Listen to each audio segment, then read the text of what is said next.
Hey, what's up, everyone? This is Jeremy, founder of QuickMail.io. And this is Amar with ZenMade. Today, we're going to talk about competition. So, we haven't really, I have none.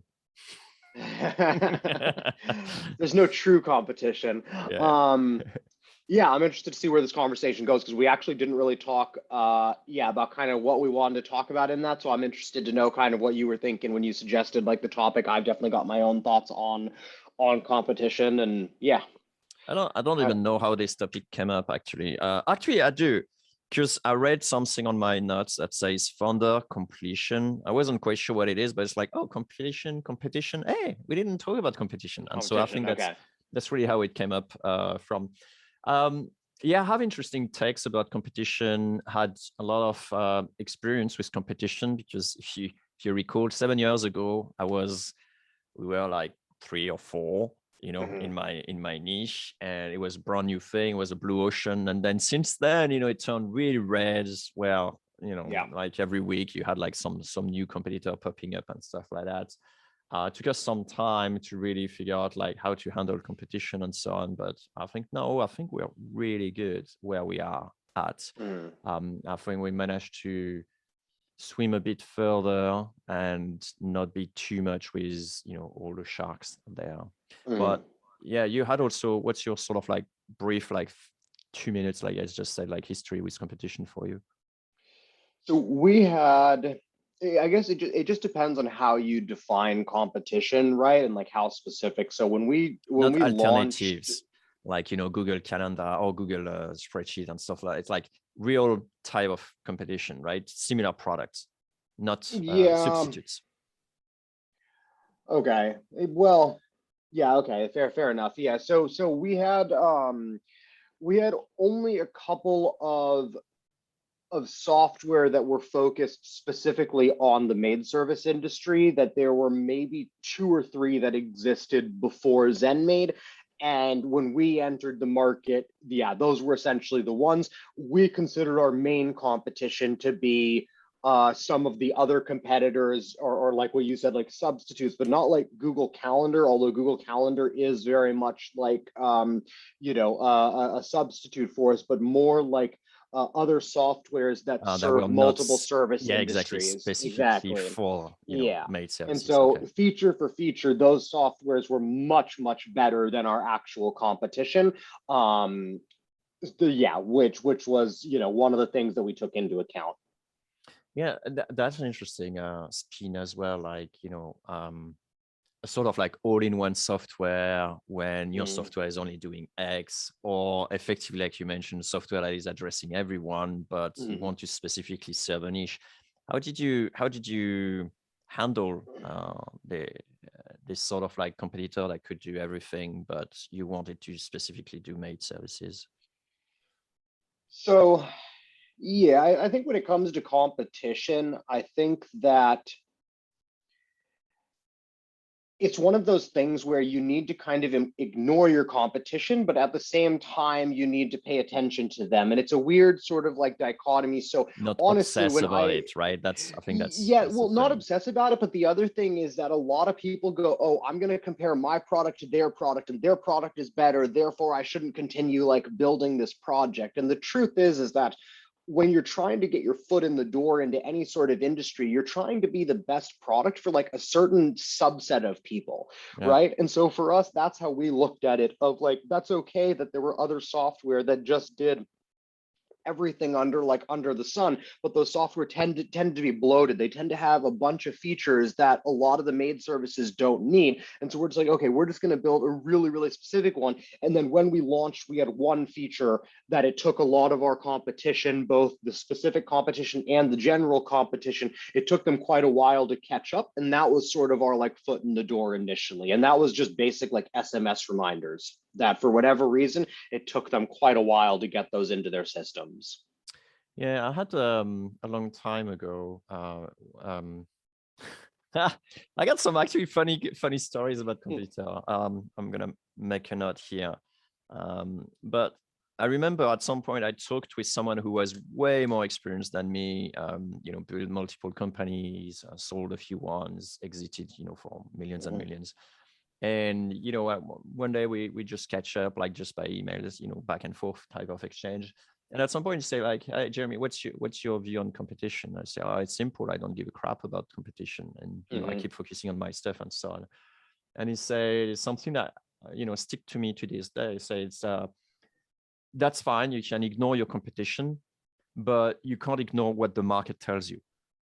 And that means that, if all your clients suddenly, start being attracted to maybe a feature or something specific that, those computers actually develop, you should pay attention to it. Right. And so I think that's a good balance between not obsessing about like, ooh, what are they doing? Ooh, type of thing. But at the same time, you still listen to the market and seeing like, okay, well, the market really needs that. I think a great example is actually the auto warmer that we put in. Right. We are not obsessing about some of our competitors, the one who actually developed this and so on. But at the same time, we were like, right, this is a legit need, in the market. It needs to be, needs to be addressed.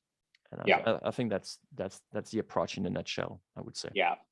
And I'm glad that person was able to kind of get through to you like that, because I remember you saying that in the beginning and me thinking like, that's a big mistake. Like that's not going to help you in the long run if I don't care about my competition. Like but I wasn't really sure how to verbalize that. The way I think that's right. He verbalized it very, very well that way, exactly. Like simple. Because I think the way that I think the way that I kind of phrased this on Twitter when someone was asking about it was, your competitors are likely spending all day, every day, thinking about the exact same problems that you are in terms of how to best help a variety of customers that you're likely both targeting. And so to me, not paying some attention to what they're doing and to how they're solving those problems, to me is very like short-sighted.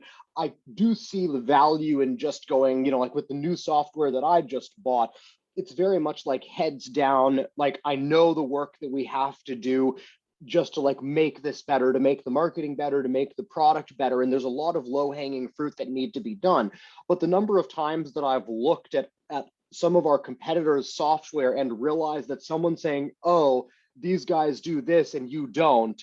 And I look at their software and I'm just like, this is an absolute joke of a feature. This is like nothing more than an email template that's been labeled as an invoice. And so then I'm like, okay, cool, guys. Like, we don't have to build good invoicing because we're losing clients to this other like software because they claim to have invoicing and it's terrible. So like, we're just going to do a slightly better version of that until we can get to this feature to do it like the way that we truly want to. And so invoicing is the exact one that we did that with, that we essentially just put in an email template. And now we have really great invoicing that are payable online. They do all these like these other things, but we got something in the meantime. Sponsored by Zenmate, yeah. We got something in the meantime that essentially dealt with the sales objection, right? And so that was like a really important one. And I had it in my head of like, invoicing has to be this like, perfect, like kind of feature. It's got to do these things. Otherwise it's not invoicing. And then I looked at like the competition and was like, they were not doing it. Yeah, these guys are blatantly just lying to people and saying that this stupid email is an invoice. It's like, okay, well, we're just going to do that if people are willing to accept that. And that's kind of paying attention to the market of like, okay, some people accept this as proper invoicing. So yeah. And then same thing on the marketing side. I think that's the other thing is it's not just paying attention to your competition, it's paying attention to your competition's department. So I'm trying to figure out with the current software that I'm working with is, okay, who has the best product? Who clearly thinks about their users from a product perspective? Cool, let's look at what they're doing and see how we can take that for the product. But then you're going to have someone that's running a company similar to me. And it's like, okay, these guys clearly think very, very like in depth about content marketing and what's going to attract their ideal user. So let's take a look at how they do their marketing and what can we take from that and improve or learn from or whatever, right? Oftentimes the best product is the worst company that you can learn from on the marketing front, right? And so, So that's a fair point. In fact, I see that you're sort of like treating your competitors like research, right? Yeah, because they're doing the research, for us essentially. Sure. Right. I use sometimes competitors in order to augment the copywriting that we have. Like for example, We did look at, warm up inbox tools, how, especially Mhm, the one that you have to pay for, mhm, because, they manage to convert people and people are mhm. paying, one is free. Yeah. So you could just use it and, technically actually it's the same. But, those ones manage to attract people who pay for it. It's like, Mhm. well, cool. Well, how did they do it? And Yeah. sure enough, I had a couple of 3 points maybe, and then I find 1 4 or some fifth like that, with competition. Yeah. So yeah, it's Because useful for that. Yeah. yeah, because I actually I remember that. I remember that with one of your competitors. I know that we've had some conversations about them, and I if I remember correctly, I think you were always kind of, I don't know if like dismissive is the right word, but essentially you were very confident in the fact that your product was better than theirs. Yeah, And yeah, what I it's was still the trying to case. point out at the time, well, no, I know, but like the whole thing is that like people are choosing to pay them over you, right, Yeah. in a lot of cases. And so the whole thing is that might come down to how they present the product. It might be what the product actually does like differently, but in all likelihood it's mostly the marketing. Yeah, And no, that was kind of what I 100%. was trying to point out, of 100%. like, you can still learn a lot from them on the marketing front, Sure. even if you're like, my product is better. And to me, that's really powerful, because having the better product to me is like ultimately what's going to allow you to win. Like the marketing is all like out there. You can just go and see what they're doing, and like, and all that stuff. Like, yeah, I don't know. Maybe it's because I'm a marketer, but I would much rather have an insanely good product than insanely good like marketing with like a mediocre product. Wow. Okay, thanks. Here's another. Okay, so we talk about like what's basically the competition stuff, but there are some funny things that happens with competitors. Mhm, Like I do remember, oh gosh, how many years ago? But anyway, at some point, one of our competitors, well, actually, one of our clients decided to hire, Indians or mhm. Ukrainians. I don't know, like one of those Yeah. like cheaper labor type of Mhm, thing to actually build an actually exact clone of QuickMail, right? mhm. So they were a lead generation agency. They use QuickMail to say like, oh, I don't feel like paying like 2K a month or whatever they were paying at that time. Yeah. So we're gonna go and build it ourselves. So give me a Mhm, heads up. They say like, hey Jeremy, we're building our own version of QuickMail, so there is chances that we won't keep being your customer. I said fine, go mhm. ahead, be my guest.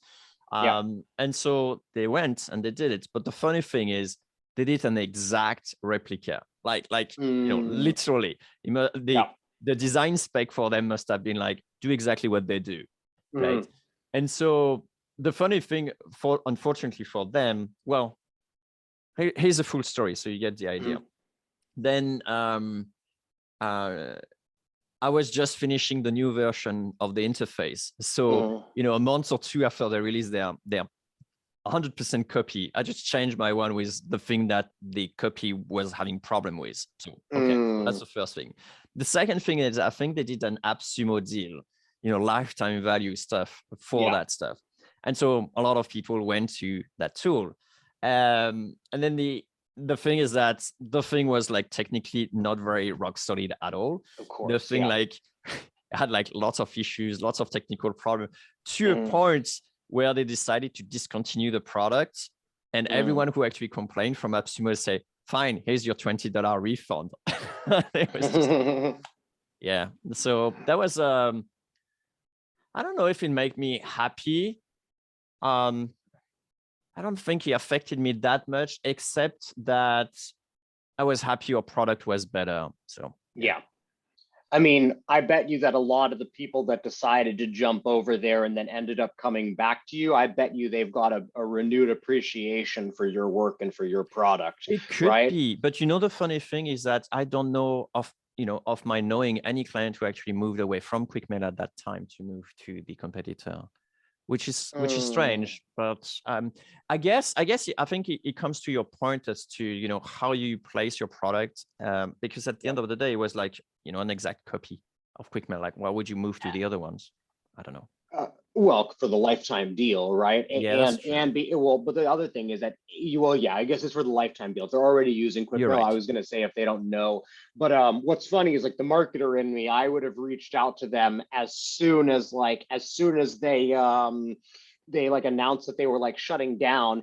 and just go, hey, like I'll send you guys like $1,000 or something like that if you send out an email blast to everyone and go, hey, like we We tried. recommend, quick Yeah, mail, yeah, exactly. yeah, We kind of thing. recommend quick mail, right? That's a good one. I think I we've reached done all out. the marketing for Oh you. no, I think I reached out to another competitor who actually went bust and then say the same sort of thing, but he actually, Okay. ghosted me, never actually Yeah. replied to me, which is, it's tough Yeah. probably monthly when your startup is failing to sort of like do other things or be It pro- it proactive about it. I it don't know. probably depends on if you're bootstrapped or if you have investors, right? Because Oh, that's a good point. if they have investors, there's probably They no don't care. upside, Yeah. right? But if they're bootstrapped, they might be like, oh, I can just make a quick couple $1,000s on my way out. If they're like, a one man shop or whatever, that can be a couple Mm. months, floating them or whatever. So yeah, it probably just depends like on the situation and stuff.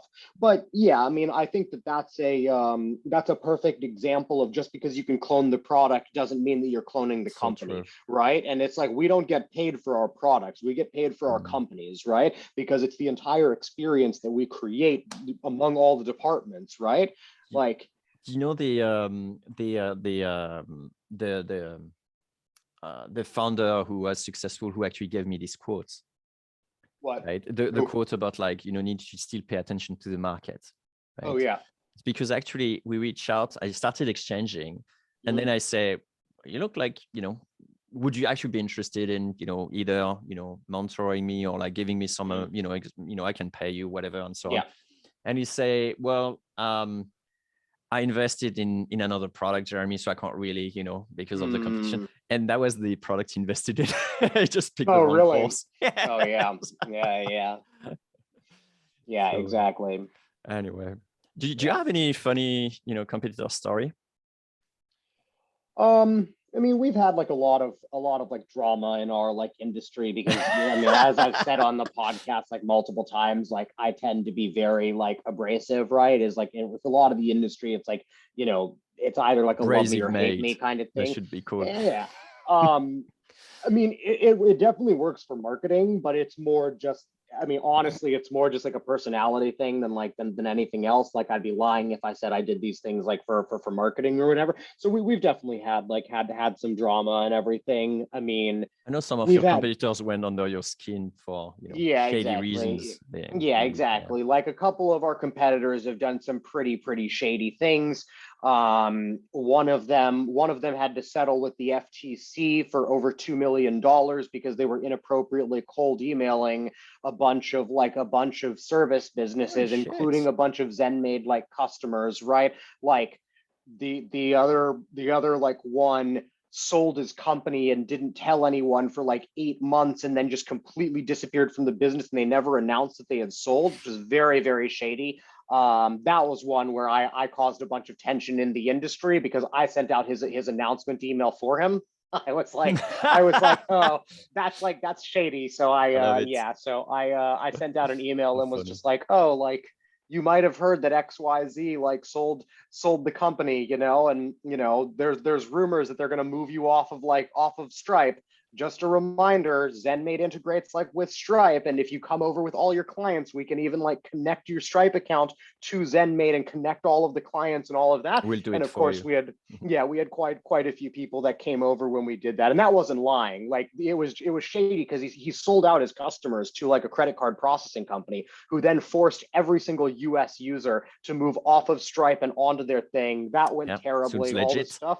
Yeah, exactly. I was like, yeah, I don't care. Like, again, not the most attractive personal trait, but yeah, I can be very vengeful if I feel like I've been wronged, and those guys had they had it coming. So um yeah, I mean, there's always like things like that are going on like in our industry. A couple of the other competitors were taking a bunch of pot shots at each other because I don't know if it was like technical issues or something like that, but one of them was like, oh, like this other software's down, like you should come to us because we're like actually reliable. Then two A weeks couple of later, weeks they went later, down. they went down. Exactly. Exactly. And I'm just like, yeah, I'm just going to stay out of this because ZenMaid goes down. And you guys seem to deny that your software goes down like you're some sort of like savants. And like, we Yeah, all know then you that you're get egg on not. your Like, face. yeah, Yeah. exactly. So I'm just like, yeah, every software goes down. like it's part of the game. If you try to take advantage of that when your competition goes down, you're just asking for it. You're asking for God to smite you. So here's a few more stories about competitor. Yeah.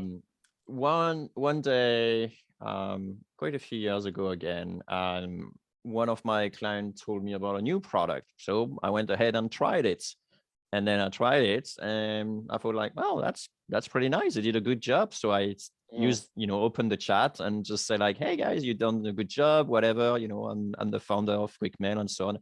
The guy was just like, didn't know really what to answer or what to say. It was just me welcoming them to the industry saying, hey, you've done a good job and, stay in touch kind of thing. The guy just didn't know what to do. I did the same with another founder more recently. Yeah, no, sorry, go ahead. No, I was gonna say I've got two that came to mind. I'll take notes on them quick. So then another founder also that came up and so on, and we already communicated in the past. I even interviewed him and so on, and so I just like went. I was like, hey, congratulations, for the stuff and so on, and that was fun too. And yeah, I'll say another thing, but go ahead, like tell us about your ones.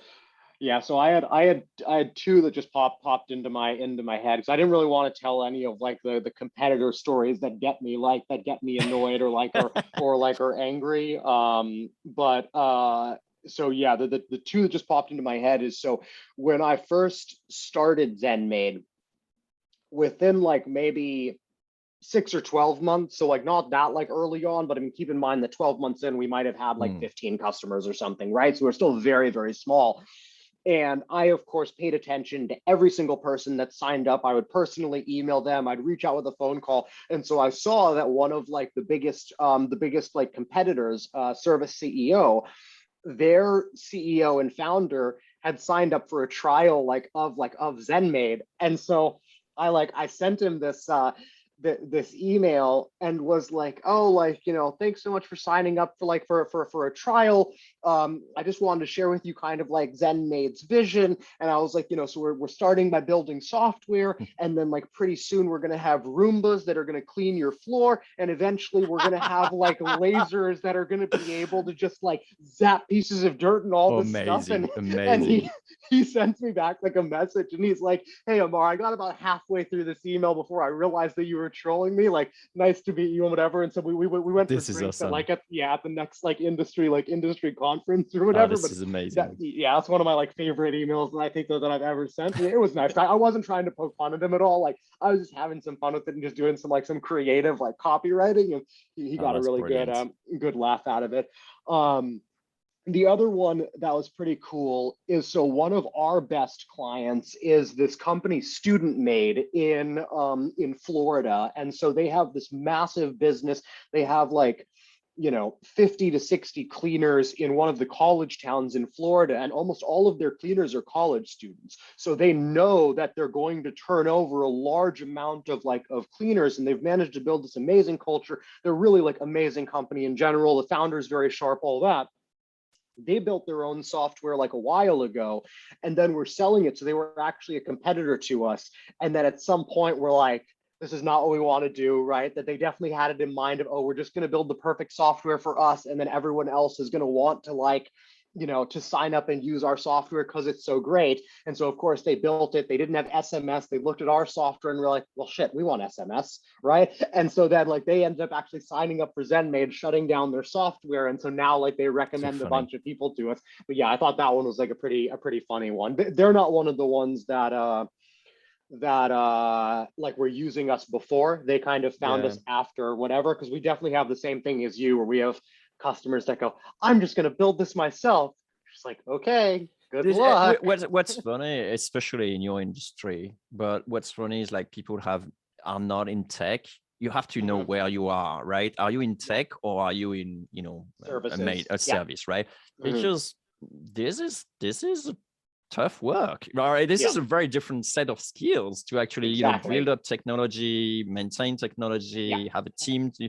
It's really different skills. So I'm always like, all right, fine, be my guest, try it. Yeah, go for it. But I know technically it's difficult. I mean, internal tools though, like more and more I am seeing that a more technically savvy maid service owner could use a tool like ClickUp or Bubble or a couple Yeah. of those where they could actually use no code to build their perfect suite, like their personal like Zen maid, but it couldn't Yeah, scale. It couldn't be offered to other exactly. people. It would have to exactly fit their business. So like, you know, I do see some people that come in and go, hey, I'm just going to build my own. And like nowadays, that doesn't mean I'm going to build a competitor Zen maid. It That's just means right. I'm going to build my own dashboard. And so that's something that I do expect to actually see, that some of those no code tools will become substitutes to ZenMaid, like in the in the future.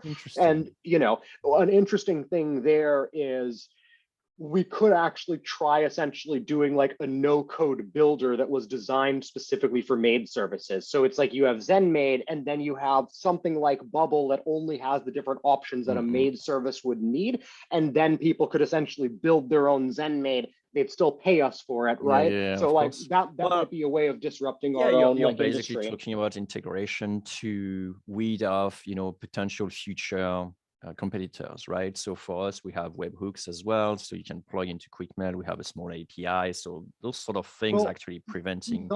not quite, although that is a very Well, good Zapier is strategy, and we actually do very do much, that.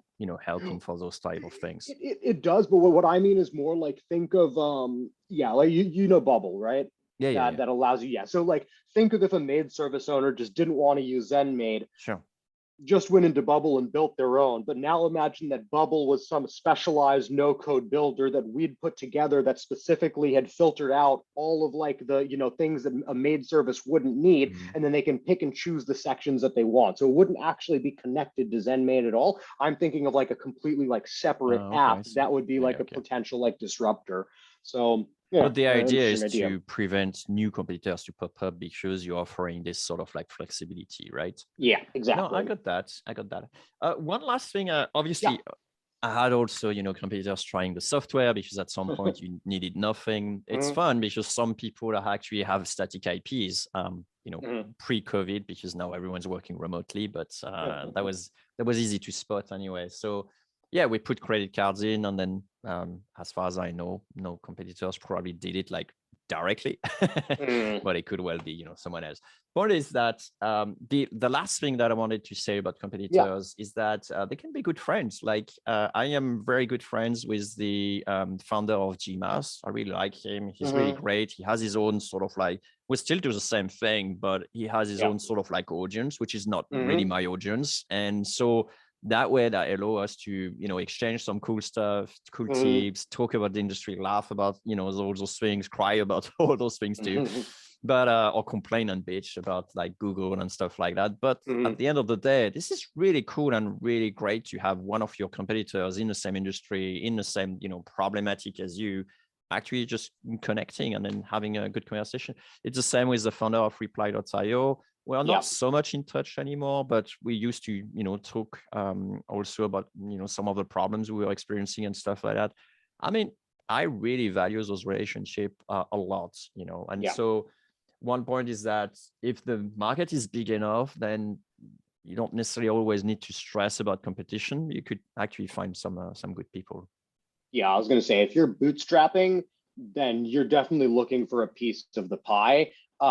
That if you're trying to completely dominate an industry, you probably need funding behind you. So if you're Yeah, bootstrapping, it's probably fine to be friends with other people in the industry. There's more than enough money like to to go around and stuff, right?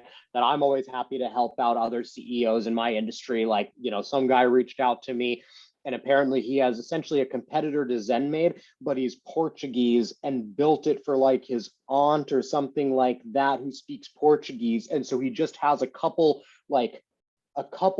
maid services in the US that are specifically run by Brazilians or Portuguese that just prefer to have Portuguese support from their developer. And he yeah, has this sure. insanely like little niche, and just, had an hour conversation with them, like just like this. We just connected through Twitter and then had a chat like through Zoom. And that was a really It feels awesome and good, huh? nice conversation. Yeah, Yeah, it's it's really good. fun. I mean, it certainly feels a lot better now that I know, like, okay, like, I'm kind of like the big fish now, in like the small pond, right? So Yeah, I guess so. I mean, the okay, I'm not going to reveal any sort of like number, especially of my competitors, which is obviously, they kind of like trust me with it. But we discuss about numbers and Numbers, some people are way higher than us, and it's fine. I don't really mind that much.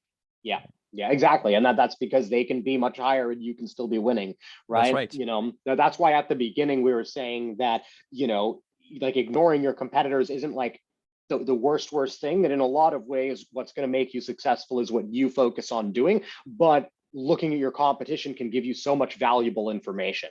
But there's nothing that our competitors can really do that's going to put ZenMaid out of business. We're always going to have that subset that's just going to prefer our software, even if our competition comes out with some like, I don't even know, just like you think this and like it happens, right? You still will have a bunch of maid service owners that'll be like, no, that sounds stressful. Like I prefer ZenMaid. It works for me. I like it or whatever, Okay, the last thing I want to say, and then I think I'm done on the competitor topic on my end, is that when you actually start, you could use your competitor as your advantage, and that's marketing, and you're probably going to love it. But actually, QuickMail started with like very strong marketing that way.